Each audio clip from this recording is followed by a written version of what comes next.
Hello again, and welcome to our podcasts on how to sell to NATO. Today, we have a very special treat. We have the Director of Procurement with us today, so please welcome Mr. Patrick Fesquet.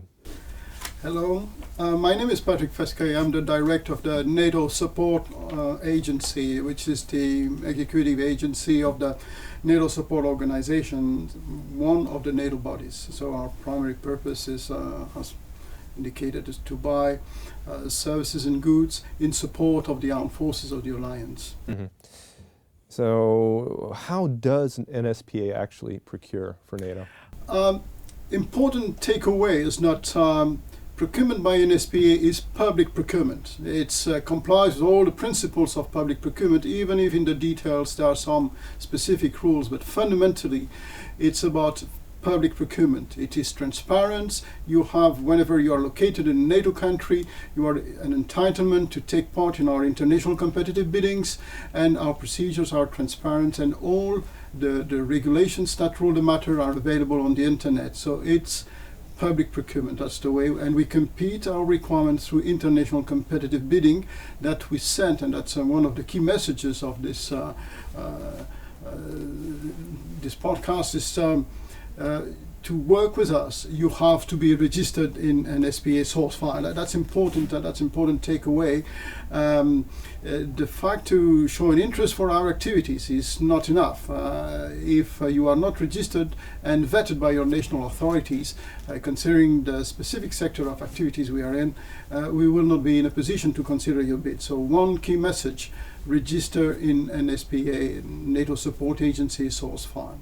I will provide the website to do that online. It's free, risk-free as well. So the single risk you run is to be invited one day or another to submit a bid for an international competitive bidding.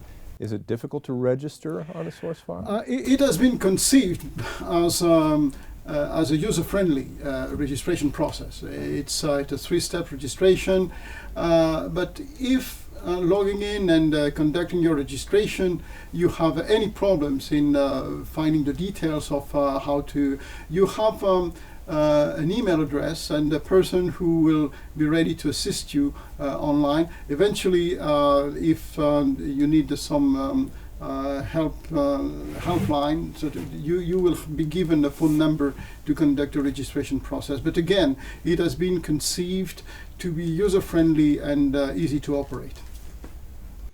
So what kind of business opportunities are there with NSPA?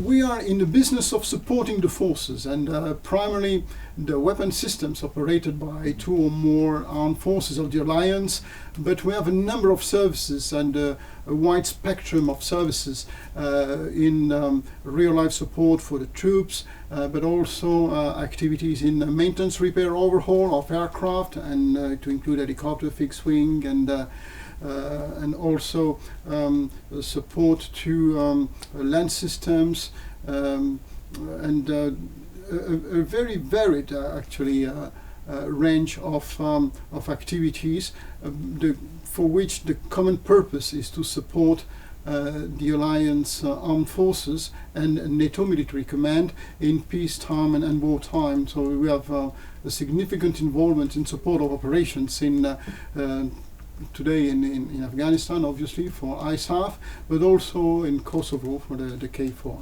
Mm-hmm. Let's say, and this is a question that I often get, is companies come up to me and say, I'm qualified, yet I haven't been invited to bid. There may be two explanations for this.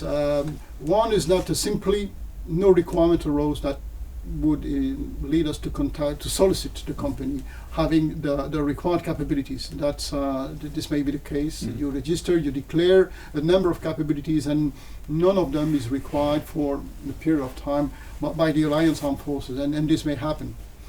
The second aspect is that you may have registered, but having not described precisely your capabilities, everything you can do. And for this, and that's important, I'm used to say jokingly that I invite you to sin by excess. This is one of the rare instances where I invite anybody to sin, but you have to describe all your activities and maybe be redundant, so that whenever we query the database, and for services we use keywords. We want to be sure to hit a capability for which you are capable of delivering a service, or the company is capable of delivering a service. And that's important.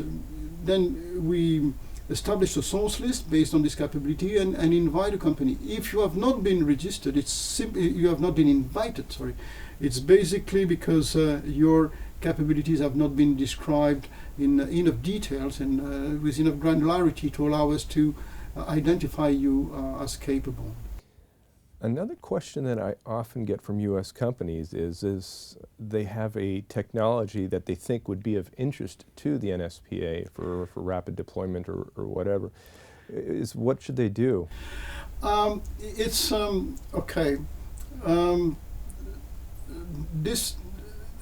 The technology involving in the defense sector, we have to bear in mind all the regulatory framework covering this. So we have a certain number of agreements, NSPA, the organization, and this has been the purpose of document which has reached the level of a US Standard Code of provisions in there authorizing to work with a previous agency, which was a NATO Maintenance and Support Agency, and now we will have this translated into the new environment because as of July 2012, the former NAMSA became a NATO Support Agency. So considering all the obligations related to the defense sector, you can register. And by the way, the registration process is consists in two phases. First, the potential bidder fills up the application form.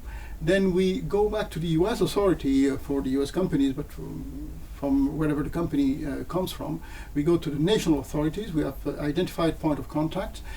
And we double check the capabilities and whether they are authorized to do the activities they claim they are. And based on this, we register and give them a registration number. So, but every time there is a requirement which arises, we will obviously double check everything which is related to the legal framework for those defense sector related technologies that are sensitive, which is basically subject to ITAR regulations. That's one of the elements. It's a specific. It has a specific importance for U.S. companies whenever they are dealing in defense sector. It's not a limiting factor, not at all, but that's something to which we have to pay attention. Do all NATO procurement require a NATO secret clearance? No, no. The invitation for competitive bidding, well, ICB, will spell out the classification requirements. I would say that the vast majority of our requirements don't require any specific NATO security clearances and are fairly open. For those specific activities which require this, the industrial partners are fully aware of what it's all about and live up to the requirements for this kind of activities, so without any problem. Do you have any tips for companies that want to be competitive? The tips I would have are take the time to precisely analyze the requirement. Don't miss the target, but don't overkill it. That's it's often for requirements for which we have a requirement-based approach. We want a requirement to be fulfilled through an international competitive bidding approach. When we're talking about the support of a given system, it's very straightforward. The answer doesn't require a lot of imagination. You can do the work or not, or you can supply the spare part or not. But whenever we're talking about more complex services, time should be spent on carefully analyzing what are the expectations of the end users, and certainly not give more, because whenever you put more on your offer, it's likely that it will cost more at the end of the process. And what drives our decision is the lowest technically compliant offer. So we are working most of the time under the concept of minimum military requirements. So we had to fulfill the requirement, not more, not less, because otherwise you are technically not compliant. But that's an important aspect of understand, take the time to carefully analyze what the requirement is to bring the adequate answer.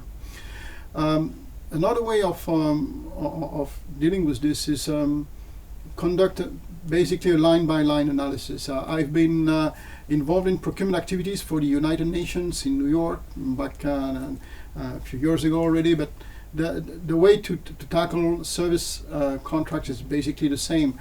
We take the statement of work, we split it in an Excel spreadsheet type of table, and we see the requirement, and we look in the offer made by the bidder whether the requirement is fulfilled or not, and it is a yes or no type of answer, always supposed to be some comments, but that's as simple as that. If you cover, there are some requirements which are essential, which are the so-called no-go requirements.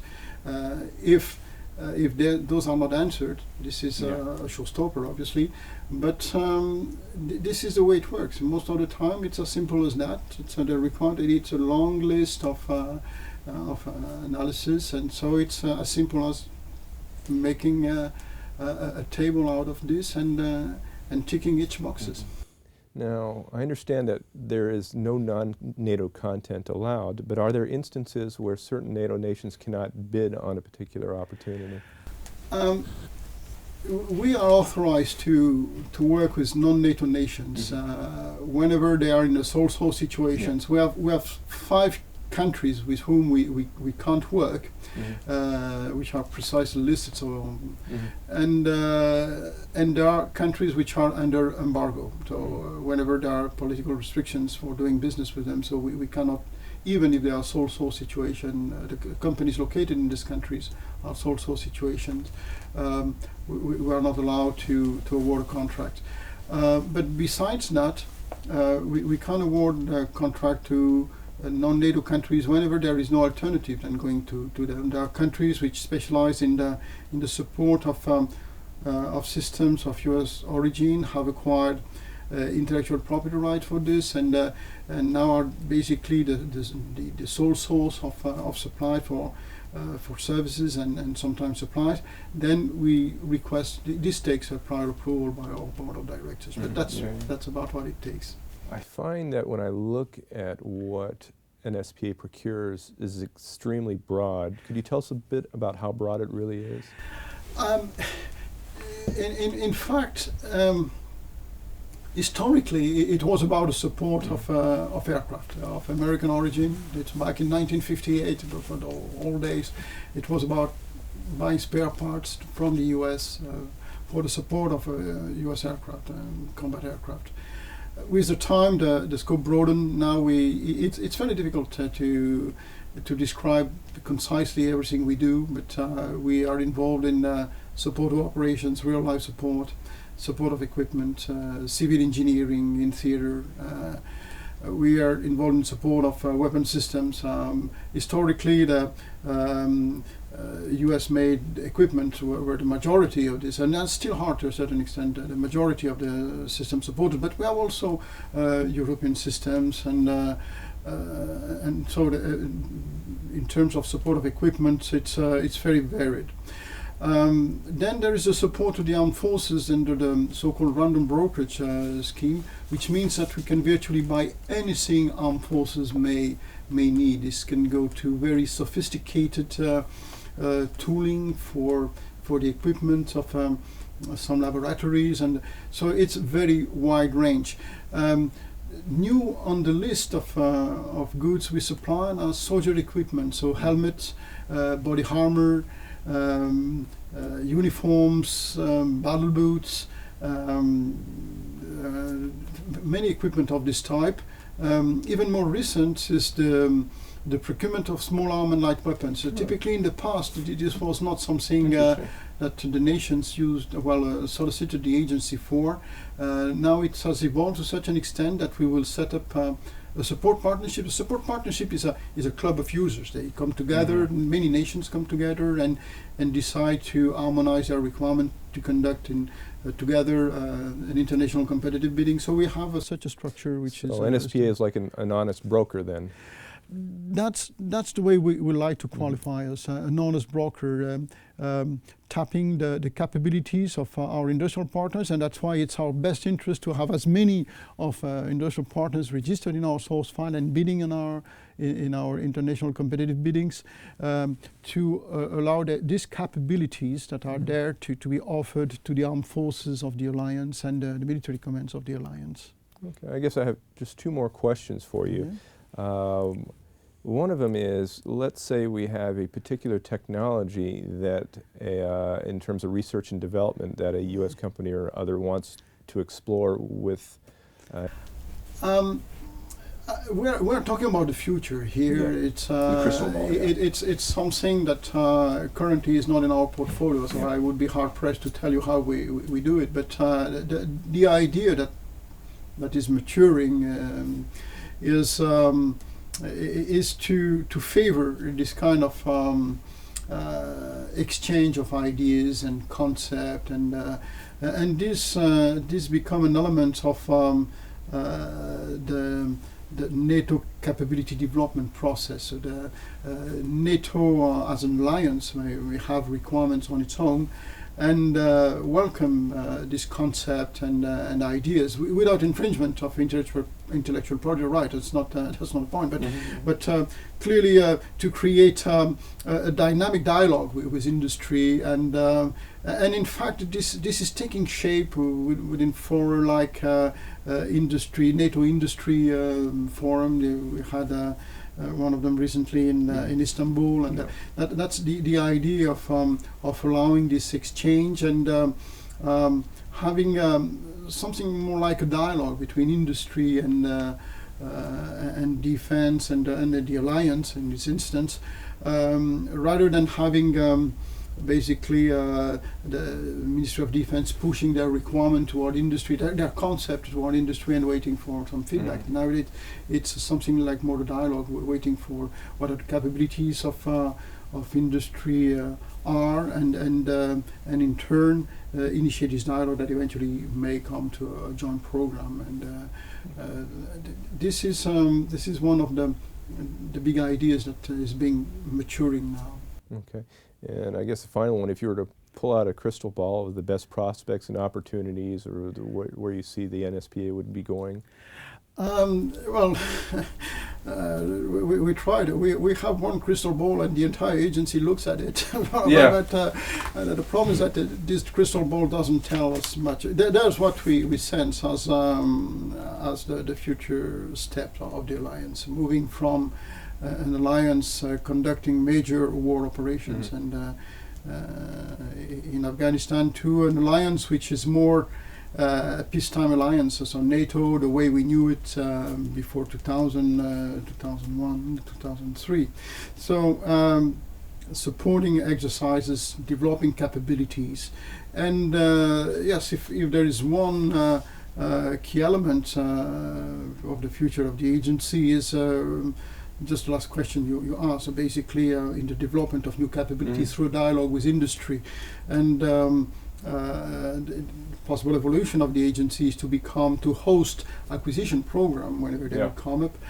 So to become the NATO support and procurement agency, hosting new program. The existing program will continue to operate as they are, but as they are operating now. But for new programs, the agency should be involved if everything is accepted by the North Atlantic Council.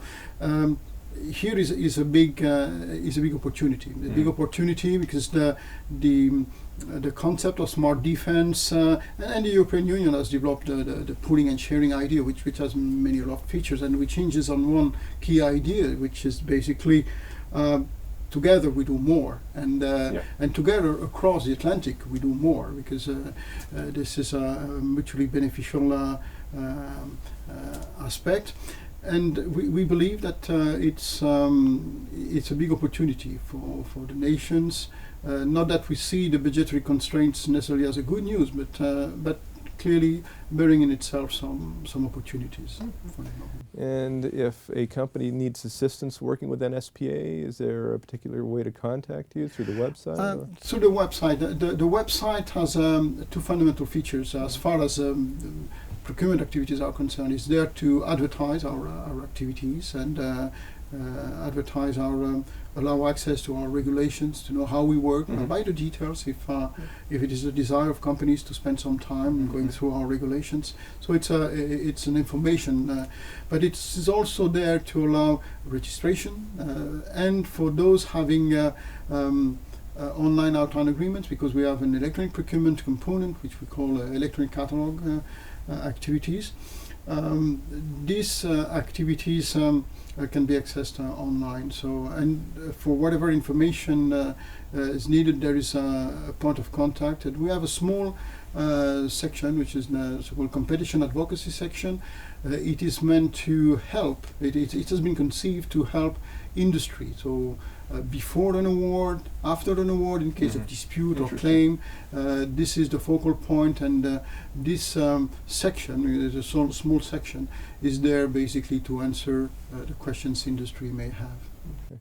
Mr. Fiske, thank you very much for your time. I really appreciate that. And thank you for joining us, and I look forward to talking to you next time when we'll discuss export controls.